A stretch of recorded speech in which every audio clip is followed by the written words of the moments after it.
Ya, gini, ini bagi seluruh rakyat untuk memantau, mengawasi. Saya sudah katakan jauh sebelum pemilu besok, waktu itu.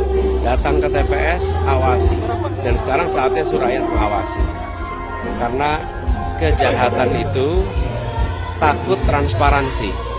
Tidak ada kejahatan yang berani dengan transparansi. Nah, karena itu saya berharap teman-teman media, masyarakat terus pantau. Agar apa ada jujur. Kalau memang ada suaranya, ya harus dilindungi. Kalau tidak ada suaranya, jangan diada-adakan. Karena ini adalah aspirasi rakyat. Dan pemilu kita harus jadi pemilu yang membanggakan, jangan jadi pemilu yang memalukan. Kenapa memalukan? Memalukan itu mau disembunyi-sembunyikan yang dikerjakan. Nah, kita mendengar peristiwa itu, rakyat juga memantau dan mengundang kegelisahan. Kalau ini bisa terjadi, berarti yang lain-lain bagaimana?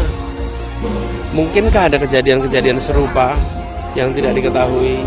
Jadi jangan sampai peristiwa-peristiwa yang merupakan penyimpangan lolos dari pengawasan, dan lebih penting lagi jangan sampai dibiarkan terjadi. Pengawasan ketat berarti Pak ini bagi Bawaslu, karena kan ini oke masyarakat sudah mengupload C1 planonya gitu Pak, bahwa ketidaksesuaian suara ada di situ, tapi kan ini problemnya ada di masalah sirekapnya sistemnya. Jangan sampai ini nanti membuat cacat pemilunya. Kalau pemilunya cacat, yang cacat semua. Nila setitik, rusak susu sebelanga. Begitu terjadi peristiwa yang seperti ini, maka itu akan bisa merusak semua. Kalau merusak semua, kepercayaan rakyat bisa hilang terhadap proses pemilu kemarin. Dan pemerintah harus ikut bertanggung jawab. Walaupun ketuanya adalah anak presiden, tapi bukan berarti kemudian segala hal bisa dilakukan terhadap partai yang dipimpin oleh anak presiden. Malah lebih ketat lagi pengawasannya supaya tidak ada jajaran di bawah yang kemudian melakukan kegiatan-kegiatan walaupun tanpa diperintah, tapi inisiatif-inisiatif bisa terjadi itu. Jangan sampai ada politik sayang anak untuk yang kedua kali.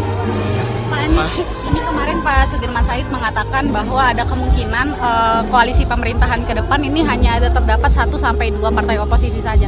Pak Anies melihatnya bagaimana? Bismillah, insya Allah yang tiga partai ini, Partai Perubahan itu solid akan mengusung hak angket. Itu dulu mulainya di situ.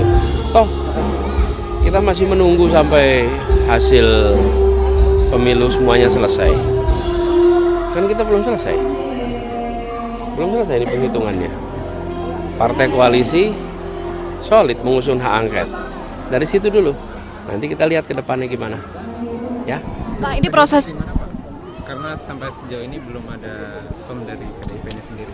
Kita tunggu, mudah-mudahan dalam hari-hari ke depan akan final. Pak, ini proses pemilu belum selesai, tapi kelihatannya Koalisi Indonesia Maju pengusung Prabowo Gibran ini sudah gencar dengan program makan siang gratis, bahkan sudah simulasikan. Ya, jadi sikap pemerintah memfasilitasi program pemenang Pilpres itu baik.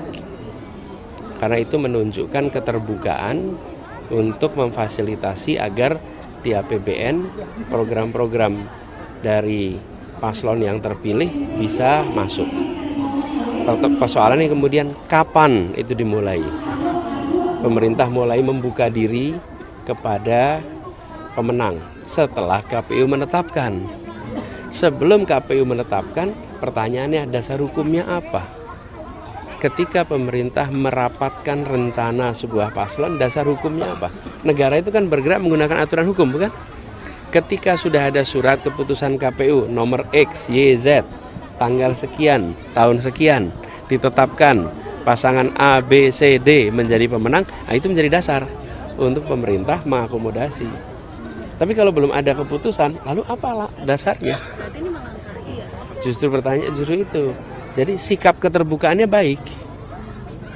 Baik, jangan sampai saya pernah ngalamin terpilih jadi gubernur, lalu gubernur yang sebelumnya nggak membuka diri untuk dialog, untuk diskusi, sehingga transisi berjalan dengan baik.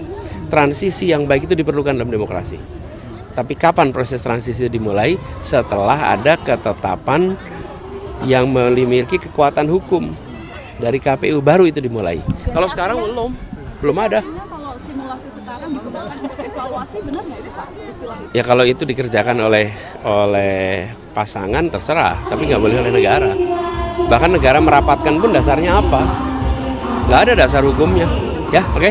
Ya, sip, makasih ya. Terima kasih Pak Anies.